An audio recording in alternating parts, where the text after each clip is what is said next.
achieved.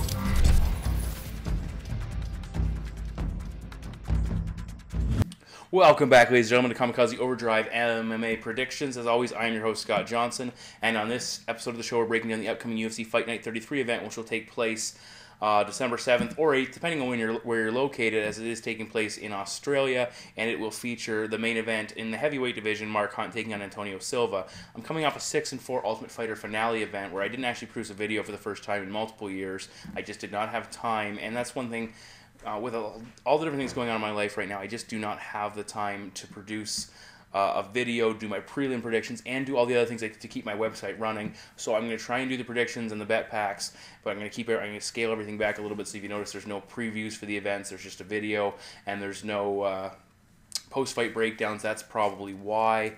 Hope Josh Harper will help me out as much as he possibly can. But he's busy too. He's got a life going on as well, and I understand that. So we'll see how things play out in the next little bit. I've contacted a few people to help me with the prediction panel as well, which I'll be setting up in the future. Nonetheless, if you do notice some things missing on my site, that is why, and I apologize. But predictions and bet packs are my priority, and that's where I put as much time that I have available to work on my website. That's enough complaining for me. I still enjoy doing it very much, and we've got 6 predictions for this card, so let's get to it. We'll kick things off in the UFC's featherweight division as 9-5-0 with 1 no contest. Alex Bruce Leroy Caceres takes on 10-2 Canadian Mitch Gagnon. Now, both guys are grappling-based fighters, but there's a stark contrast in their physical makeups. You have Caceres, who's very long and lean, versus Gagnon, who's very muscle-bound, very strong, very compact. On that note, Caceres is going to have a 5-inch height advantage and a 5.5-inch reach advantage, which should aid him during some of the exchanges and both on the feet and on the mat. Gagnon does his best working close, though. We saw him hammer Brian Caraway some very close shots, and I think that's going to negate some of the advantages of Bruce Leroy as far as reach is concerned. For me, Mitch showed some improved striking in his last bout, and he was coming off a long layoff, so I expect to see an even better Canadian fighter in this contest. Now, for Caceres, he was dropped in his last bout by Canadian Roland Delorme, and that was a back-and-forth bout, which he won by split decision. I predicted that fight. For Gagnon against Dustin Kimura, he got hurt to the body, but he rallied back. Both guys rallied back, showed a lot of heart and how durable they are and ability to absorb punishment and keep coming back. Now, Caceres, he has had trouble with strong grapplers in the past. We saw Delorme get and Kung Ho Kang get the better of him early in those fights until they got tired. And that's something to look at here. And he won split decisions in both those contests until, of course, the Kang fight was overturned. Caceres, he has good transitions. Those long lives gave him a lot of opportunities. He had excellent reversals, submissions off his back. We saw him catch Demoncio Page. He's very good. For Gagnon, he's a power wrestler. BJJ purple belt. He has brutal ground and pound. And we saw when he locked in that guillotine on Kimura, he put him to sleep because he's so physically strong. Both guys are high volume strikers. They do throw a lot, whether it be from the top position or on the feet. And they do a good job of limiting what their opponents are able to land, which is key to their success. For me, Mitch Gagnon has much more power, which isn't hard to see. He hits harder, but his cardio is a massive concern. We did see him slow down against Caraway. He's 1-2 in fights overall that go to the third round, while Caceres is 3-1. And actually could be 4-1 if that no contest against Dustin Kang was overturned in fights that go the distance. Caraway, he endured a lot early against Gagnon in that fight, took some big barrages, and waited till he was gassed and took over. And that's something I think Caceres will be looking to do in this matchup. As I said, Gagnon, he's physically strong, and he trades off with that with his cardio and the fact he's going to slow down. Caceres has been submitted 4 times and subbed twice in the UFC, not recently, as he's kind of seemed to clean that up a little bit, but still he has some issues on the ground. I think the power of Gagnon shows up early, which either leads to an early sub, or at least he takes the first 2 rounds impressively. He may need to hold on late against a better conditioned Caceres, which is something to take into consideration, but I think the early damage that Gagnon does could be fight-changing, and actually I think he'll get the stoppage. My prediction is Mitch Gagnon to defeat Alex Caceres by submission. Moving right along, we go to the UFC's middleweight division as 2 Ultimate Fighter castmates, Dylan the Villain Andrews, 18-5-0 with 1 no contest, takes on Clint Hester, 8-3-0. Coming into this bout, Clint Hester's coming off a 9-month layoff, which is considerable, and Andrews is fighting at home, so there's a notch both in favor of Dylan Andrews as far as I'm concerned in the pre-fight breakdown. Hester's a former boxer with 6 wins by knockout in his MMA career, including his debut over Bristol Morunde.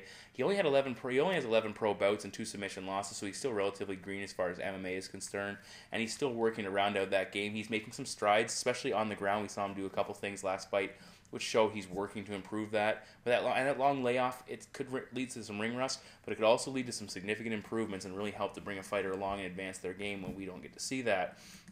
For Dylan Andrews, 21 career fights, 12 wins by knockout and 3 submissions. He dislocated his shoulder versus Papi Abedi and still rallied back late in that fight, which was quite impressive. But he did seem to freeze up under the pressure of Uriah Hall on the Ultimate Fighter show. And against Abedi, too, he was struggling early on, taking some big shots. But again, the injury could have been playing a role in that bout. Andrews has some good hands. He has knockout power and a pretty good chin. His only KO loss was against Brian Ebersol back in the day. And he's got good boxing, which is going to be interesting to see how they pair up on the ground, or on the mat. For me, the ground game could be the deciding factor here. Hester was taken down by Bristol Morunde, and as I said, he was subbed twice as a professional fighter.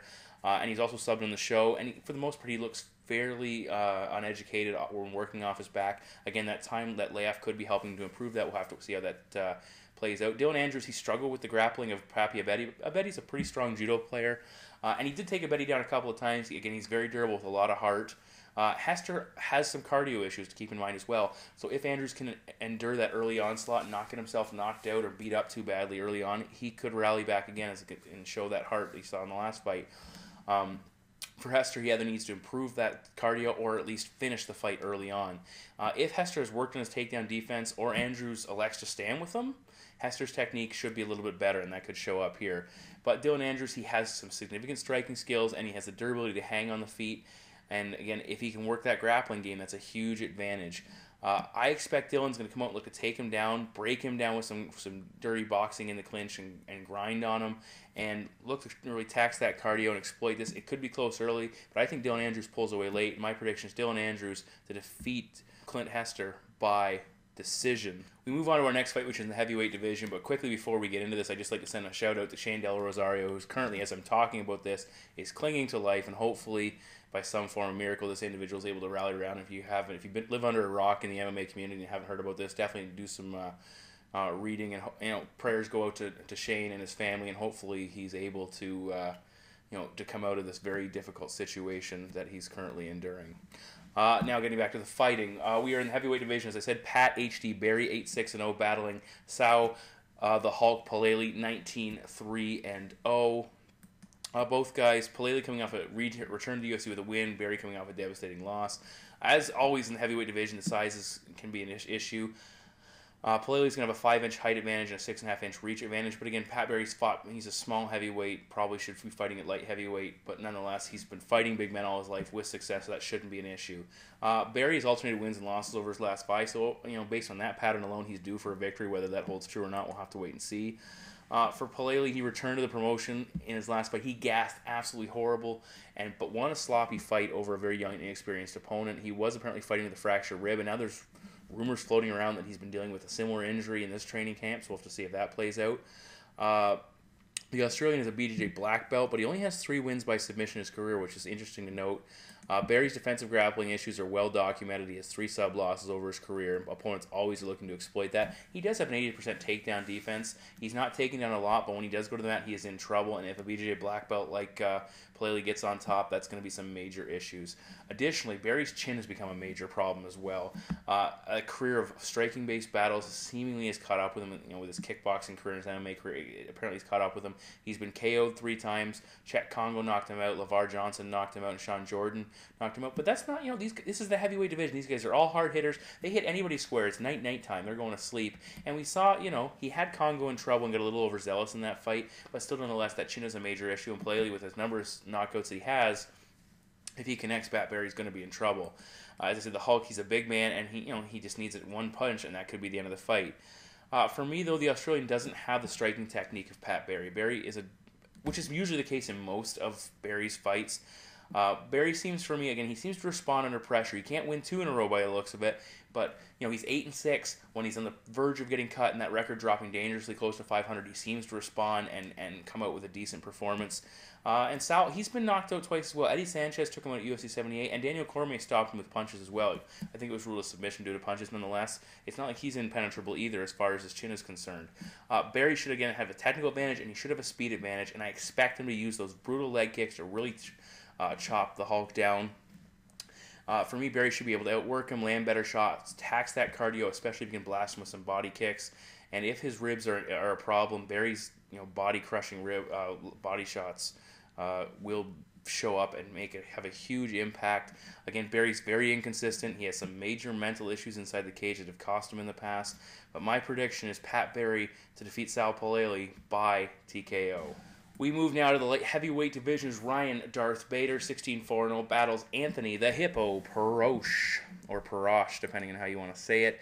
We have a BJJ black belt versus an NCAA Division I wrestler, and Bader's also a BJJ purple belt, so far from a novice on the mat. Bader 3.08 takedowns at 42% on his career, a 60% takedown defense, and for me, he may want to avoid letting this fight go to the ground simply to keep Perosh out of his comfort zone. Now, Perosh, he's a very strong grappler, but not a great athlete overall. 2.73 takedowns at 22%. Not a great wrestler. His takedown game needs a lot of work. And for me, I think he's going to struggle to get this fight to the mat. If he can get it down, he needs to be in top position. That's another thing. You can't pull guard against Bader because Bader's such a strong wrestler with heavy ground and pound, and he will beat Perosh up and really put him in some serious trouble. Now, Anthony's coming off a very shocking knockout win over Vinny Magalesh, and he does have 5 wins by knockout, so he has the power if he can land a shot on Bader's chin to see what he can do. And keep in mind, Ryan Bader did get caught in another quote-unquote, I'm using air quotes here, easy victory over a veteran, Tito Ortiz. He got dropped and submitted, and if that plays out again here, it's not that shocking. It's not like that unrealistic that could happen again, but I would think Bader would learn from that and look to avoid a similar situation. And for the most part, he can't take Perosh lightly. That's just a matter of fact. And again, considering this, Perosh is fighting at home in Australia, so a lot of pressure on Bader, unfamiliar territory, coming to a new place. So again, that's working against him as well. But for the most part, Anthony Perosh does fit the profile of the fighter that Bader tends to have a lot of success against. He's a grappler with either serviceable or less than serviceable striking skills, and that's exactly he's probably on that lesser side. We look at his wins over guys like Vinny Magalesh, Vladimir Matyushenko, Jason Brills, and Eric Schaefer. 2 of them he knocked out, 1 of them he stunned and then submitted. Schaefer he got a decision over. At the end, Bader, he usually struggles with better strikers, guys like Machida, Jones, Teixeira, who actually wasn't looking that bad against until he got knocked out. And on the other side of things, Bader has been submitted twice, so he's far from perfect on the mat, and he has been KO'd twice. And so, like I said, he needs to mind his P's and Q's against Perosh, who's so unassuming, and a lot of guys overlook him, but he needs to keep on top of these things. Perosh, overall, when he can't hit a submit, when he submits guys, in fights end by submission, he's 9-0. When he can't get a submission, he's 5-7, getting knocked out 5 times in his career. And that's something to keep in mind as well. Bader has a bomb of a right hand, and he's had successes against good grapplers on the mat. We saw him take down Little Nog and keep him down and land some serious ground and pound. He has the ability on the feet to land that big shot. He's the better wrestler, physically stronger, the better athlete overall. And again, like I said, Perosh has been knocked out 5 times with his chin. We saw Jimmo blast him into eternity with a big shot. And my prediction here is Ryan Bader to defeat Anthony Perosh by TKO, maybe even a knockout. We remain in the UFC's light heavyweight division for the co-main event of the evening, and let the debates begin. Who shows up? Will it be in shape Shogun Hua or out of shape Mauricio Shogun Hua? Nonetheless, he's still number 9 ranked in the division with a record of 21-8-0, battling 18-6-0 local James to Huna. Now, Shogun's coming off an upset loss versus Chael Sonnen, which was a massive blow, and he's 3-6 overall in his last 9 fights, so he certainly is not looking good, despite having captured the title in that span. For Huna, he's coming off a loss against Glover Teixeira. He stepped up on short notice, and he lost to a very top-ranked opponent, so he knows he's got to go back down and work himself back up. For me, Huna should be physically larger. We've heard Hua talking about going to middleweight a little bit, and I think Huna should be the larger man, physically stronger, physically the stronger competitor here. Cardio could be a major player in this fight if it goes that long, and that's something to keep in consideration. Shogun is known for slowing down. He did hold his own against Gustin, but he still was slowing in that fight. And overall, he has struggled in grueling, physically demanding matches. The first Forrest Griffin contest, his win over Mark Coleman, John Jones, Dan Henderson, Alexander Gustafsson. On the other side of things, he's looked good in either quick fights or the more finesse technical bouts, both Machida 1 and 2, Chuck Liddell, and Forrest Griffin 2. The exception to the rule was his win over Brandon Vera, which was a very grueling fight, and he pulled through. But again, Vera is known for coming up short, and that's what happened in that bout. So it's, I'm not playing too much into that as far as a trend buster. To Huna, he's very physically strong. He hits very hard, and his wrestling's improving.